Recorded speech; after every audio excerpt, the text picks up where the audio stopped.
देख रहे हैं स्टूडेंट खबरी और मैं फिर ले आया हूँ आपके लिए एक बहुत ही ज़्यादा इंटरेस्टिंग टॉपिक। वो है कि इंडियन एजुकेशन सिस्टम और फॉरेन एजुकेशन सिस्टम में क्या डिफरेंस है। इंडिया जो कि एक डेवलपिंग नेशन है वो लैक करता है फंड्स में, जिसकी वजह से उसके एजुकेशन सिस्टम पर भी फर्क पड़ता है। हमें स्टार्टिंग से रिसर्च ओरिएंटेशन वाली एजुकेशन को चूज करना चाहिए था, पर अभी हमें और डेवलप होना है, हमें फ्लेक्सिबिलिटी लानी है अपने एजुकेशन सिस्टम में। हमें जो कैरिकुलम जो बहुत सालों से चले आ रहा है उसे चेंज करना है। तो मैं आपके लिए बहुत सारे टॉपिक्स लेके आया हूँ और उन पर डिस्कस करते हैं और फिर हमें पता चलेगा कि इंडियन एजुकेशन सिस्टम और फॉरेन एजुकेशन सिस्टम में क्या डिफरेंस है। So the first point is option to switch. Indian education system आपको अपने सेमेस्टर या कोर्स के बीच में अलाउ नहीं करता कि आप अपना मेजर सब्जेक्ट चेंज करके किसी और में मेजर करें। आपको फिर से स्टार्ट करना पड़ेगा। आप कोई लैंग्वेज या माइनर सब्जेक्ट चेंज कर सकते हैं, पर जो आपका मेजर सब्जेक्ट है वो आप चेंज नहीं कर सकते। पर ऑन दी अदर हैंड जो फॉरेन एजुकेशन सिस्टम है वो आपको सेमेस्टर के बीच में अलाउ करता है कि अगर आप किसी अपने मेजर कोर्सेज के साथ या मेजर सब्जेक्ट के साथ कंफर्टेबल नहीं है तो आप उसे चेंज कर सकते हैं। सेकेंड पॉइंट है approach towards education. Indian education system बहुत ज़्यादा थ्योरी पे रिलाई करता है, वो उन रिसर्च पे रिलाई करता है जो बहुत साल पहले कंडक्ट की गई थी। वो उनका जो कैरिकुलम है वो अभी तक अप टू डेट नहीं है। पर अगर हम देखें फॉरेन यूनिवर्सिटीज़ पे तो वो प्रैक्टिकल बेस्ड नॉलेज पे अपने बच्चों को पढ़ाते हैं कि आप प्रैक्टिस करिए और उससे नॉलेज गेन करिए, और जो उनकी रिसर्च है वो बहुत ज़्यादा अप टू डेट है। अभी जो नई डिस्कवरीज हैं उनके ऊपर रिसर्च करके बच्चों को पढ़ाया जाता है।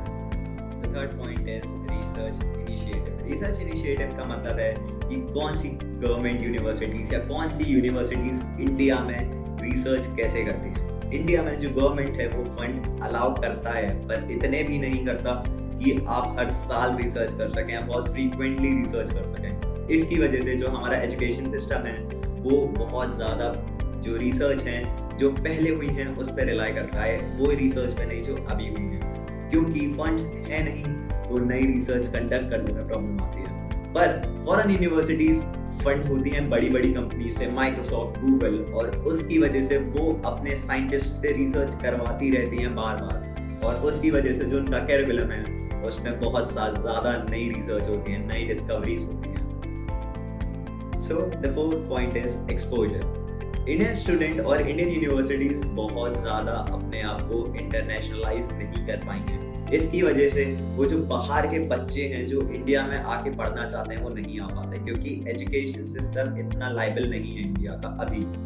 तो इसकी वजह से जो एक्सपोजर है इंडियन स्टूडेंट्स को कम मिलता है अगर वो इंडियन यूनिवर्सिटीज़ में रहें, क्योंकि बहुत ज़्यादा चांसेस हैं कि जो मेजॉरिटी ऑफ द स्टूडेंट हैं वो सिर्फ इंडिया के ही।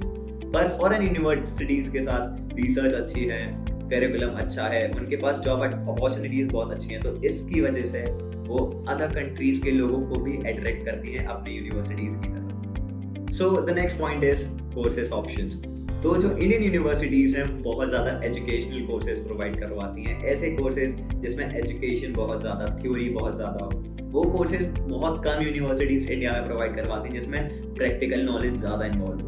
और वहीं अगर हम कंपेयर करें फॉरेन यूनिवर्सिटीज़ को तो वहाँ पे बहुत ज़्यादा ऑप्शन है आपको चूज़ करने के लिए अपने कोर्सेज में। वो ऐसी चीज़ें भी करवाते हैं जिसमें सिर्फ ऑन फील्ड नॉलेज की ज़रूरत हो या सिर्फ प्रैक्टिकल नॉलेज की ज़रूरत हो। और वहीं हम बात करें जॉब अपॉर्चुनिटीज़ की तो इंडियन यूनिवर्सिटीज़ आपको सिर्फ टॉप एजुकेशनल इंस्टीट्यूट में ही जॉब्स हो पाती हैं, पर अगर हम बाहर की बात करें तो आपको बहुत ज़्यादा फील्ड में, बहुत वास्ट फील्ड में आपको जॉब अपॉर्चुनिटीज़ मिलती हैं जो आपके लिए अच्छा हो सकता है। So the next point is funds. अगर हम इंडिया में देखें तो एजुकेशन थोड़ी सी सस्ती है अगर हम प्राइवेट कॉलेजेस को साइड रखें, थोड़े प्राइवेट कॉलेजेस को, तो इंडिया में एजुकेशन अफोर्डेबल है। पर ऑन दी अदर हैंड अगर हम फॉरेन यूनिवर्सिटीज़ को देखें तो वहाँ पे आपकी लिविंग कॉस्ट, आपका फूड, आपकी ट्रैवलिंग, वो सारी चीज़ें इन्वॉल्व होती हैं, तो जो आपकी एजुकेशन है वो थोड़ी महंगी हो सकती है। और अगला पॉइंट है ROI, return on investment. India में आप जितना इन्वेस्ट करते हैं एजुकेशन में आपको मिल सकती हैं वापस, और आपको मतलब बहुत ज़्यादा मिल सकती हैं, पर आपको उसके लिए अच्छी कंपनीज में जाना पड़ेगा, आपको बहुत ज़्यादा पढ़ना पड़ेगा क्योंकि कंपटीशन बहुत ज़्यादा है, और इंडियन एजुकेशन थ्योरी पे बेस्ड है तो आपको बहुत अच्छे मार्क्स भी लाने पड़ेंगे।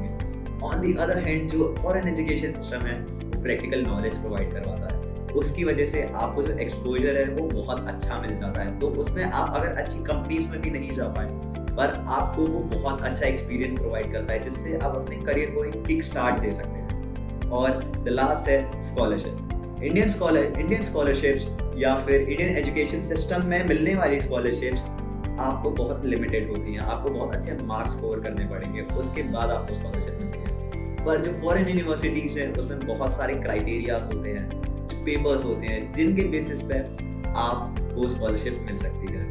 इन सारे पॉइंट्स को याद रखना बहुत ज़्यादा ज़रूरी है अगर आप किसी इंडियन यूनिवर्सिटी या फॉरेन यूनिवर्सिटीज़ में अप्लाई कर रहे हैं। इन सारे पॉइंट्स को फिर से पढ़ना ज़रूरी है, जिससे आप डिसाइड कर पाएँ कि आपको कौन सी कंट्री की एजुकेशन के लिए जाना है।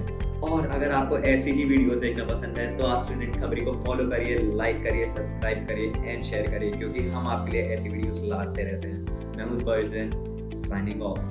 I hope you like this video. For more such videos, keep watching our channel and do not forget to like, share and subscribe.